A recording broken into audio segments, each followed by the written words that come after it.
Dragon Ball Z Budokai Tenkaichi 4 got its first official gameplay trailer yesterday, and its official name is Dragon Ball Sparking Zero. But that wasn't all. We got a ton of info for the game, and I want to get you caught up as quickly as possible, so here we go. In case you weren't familiar, Budokai Tenkaichi was called Dragon Ball Z Sparking in Japan when it released back in 2005, with Budokai Tenkaichi 2 being called Dragon Ball Z Sparking Neo, and Tenkaichi 3 being called Dragon Ball Z Sparking Meteor. And then the next one being called Dragon Ball Z Subscribe Now because I'm trying to hit 1 million subs, please. They likely changed the name for us outside of Japan to capitalize on the hype of the original Budokai series since it sold so well. And now with all of us being so connected with the internet and of course social media, which barely existed when the last Tenkaichi game came out, I guess they decided to stick with just one name and went with the Japanese name instead. So if you were someone who thought that this just wasn't Budokai Tenkaichi 4, or someone that thought maybe this was a separate game from the one that was announced earlier in the year, you can rest easy. This is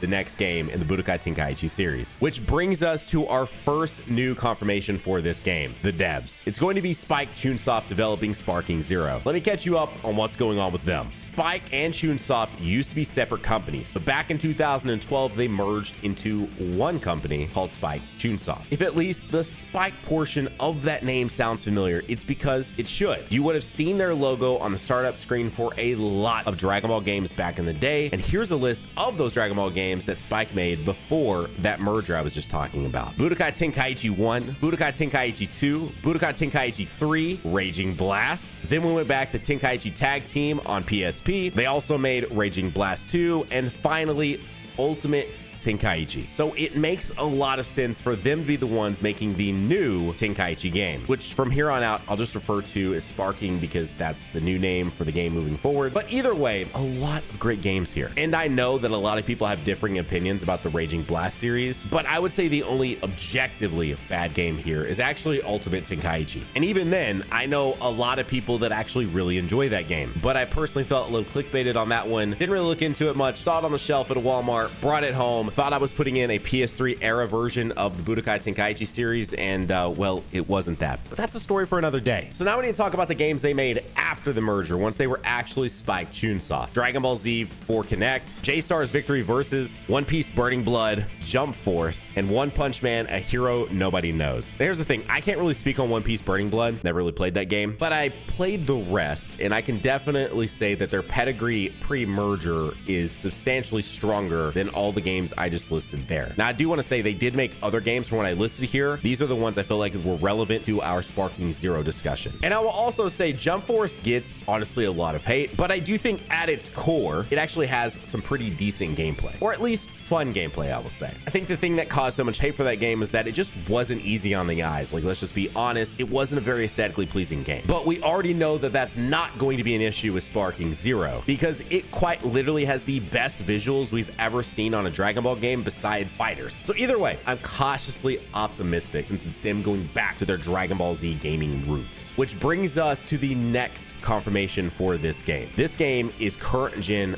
only. That means no PS4 or Xbox One. And based on the visuals, that seemed pretty apparent to me. But just to give you the full confirmation, it states right there on their webpage, arriving on PlayStation 5, Xbox Series X and S, and PC. This is the first entry in the series since Budokai Tenkaichi 3 released in 2007 on PlayStation 2. Apparently they didn't want to mention the Wii here, but I had it on the Wii. But then it also later states plain as day that it's coming exclusively to PS5, Series X, and PC via Steam. So I just genuinely would not expect it on last gen hardware. And to even further cement that, they go on to confirm that this game is being developed on Unreal Engine 5. So even though some of the trailer footage being shown are cinematics, as they state at the bottom of the video, it's actually believable that this game will really look like that when we actually have it in our hands. It is also currently up on Steam and PS5, and you can see they're using the original teaser image as the main screen for the game, which I think is pretty cool. And on that page, it gives us even more details that we didn't know about the game previously, such as how the game will play, including destructive environments, which we haven't had in so long in a Dragon Ball arena fighter. Step into an arena that reacts to your every action. As you transform or unleash your most devastating attack, watch the environment respond with stunning realism.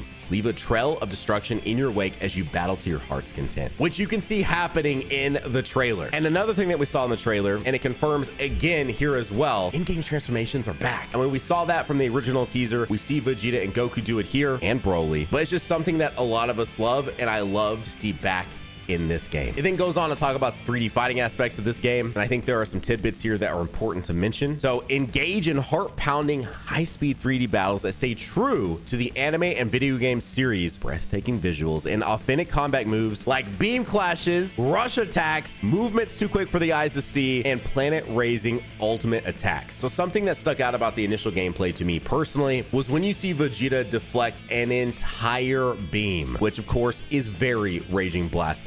But then when you're watching them go back and forth there, which is so brief, but it does give that Tenkaichi feel. So my guess is what we can expect here is a very hybrid game that is coming off of the hill. Well, it's not really coming off the hills, is it? It's been 15 years since Tenkaichi 3 and over a decade since Raging Blast, but I imagine we're going to have a combination of what they learned making Raging Blast and of course what they learned making Tenkaichi 3 so many years ago. You bring that into several gens later, combining what they learned from both games into one massive awesome game, and I'm actually so here for that. Also, if you take a look right here, I have to imagine that these are their ultimate attacks, which also look amazing. I also assume at the beginning of the video that this right here is an intro that will play each time we hop into a fight, kind of similar to what Fighters does. And the other thing too is we can't just like gloss over beam clashes here. This is something I am personally a huge fan of, and I was so happy to see that they're back in this trailer and then once again confirmed on the official page that yes, this game will have beam clashes. And this brings us to the one thing that defines the Tenkaichi series. If you ask any fan of that series, the one thing that they remember and they think about immediately when they think Tenkaichi, the roster. So the website actually gives us some real hope here and an incredibly bold statement. Dragon Ball Sparking Zero has a historic number of playable characters, each with signature abilities, transformations, and techniques. Historic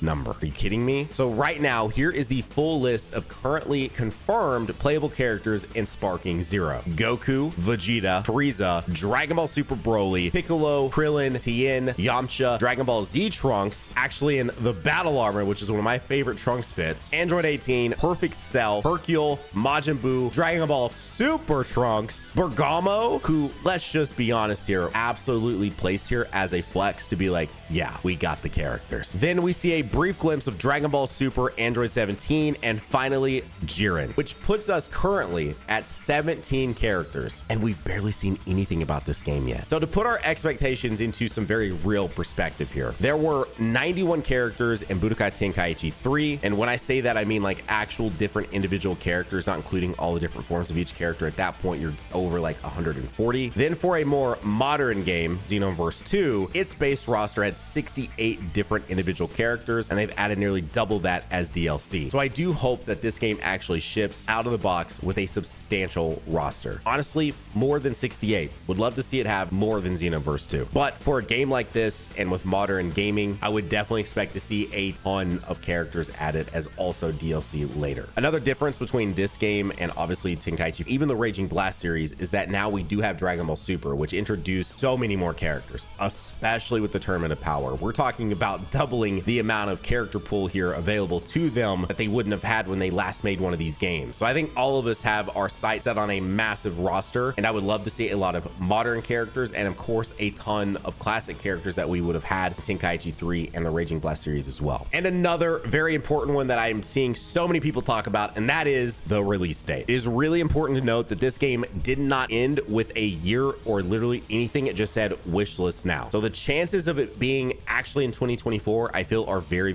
slim. Not impossible, but definitely slim. And also to put this into perspective, here's reference from the 3 previous Dragon Ball games. Xenoverse 2 was revealed on May 17th in 2016 and would then later release that year on October 25th of 2016. Fighters was revealed on June 11th, 2017 at the Xbox E3 conference, and it released on January 25th of 2018. And then Dragon Ball Z Kakarot, which was originally titled Project Z, was teased on the 16th of January in 2019 with an official reveal on January 27th of 2019, which wouldn't go on to release until January 16th of 2020. So one thing you might have noticed a difference, even just from Fighters to Kakarot, is that from reveal to release got substantially longer. So I think 2025 is a much safer bet for a release window for Sparking Zero here. And another thing too, a lot of things have changed even since Fighters. In the Xenoverse 2 era and pretty much every year prior to that, we were very used to getting a Dragon Ball game every 12 to 18 months. It was very consistent, sometimes even faster, sometimes only like 10 months in between releases. But since then, game dev time has obviously gotten longer. And for us Dragon Ball fans, the gap between main releases has been insane. You don't count Breakers, which I don't think most do. We haven't had a mainline Dragon Ball Z game release since Kakarot almost 4 years ago in just a month. So with that in mind, I think the most realistic expectation is probably early 2025, like another January release of 2025, maybe February, maybe March. And I think the absolute earliest we see this is say like October or November of next year. I would put my money on something early 2025. So what are your expectations for Sparking Zero? Let me know down below in the comments of this video. And while we wait for more info and hopefully a beta sooner than later, you can click on that video right there and they're gonna love it. I'll see you all over in that one. Bye.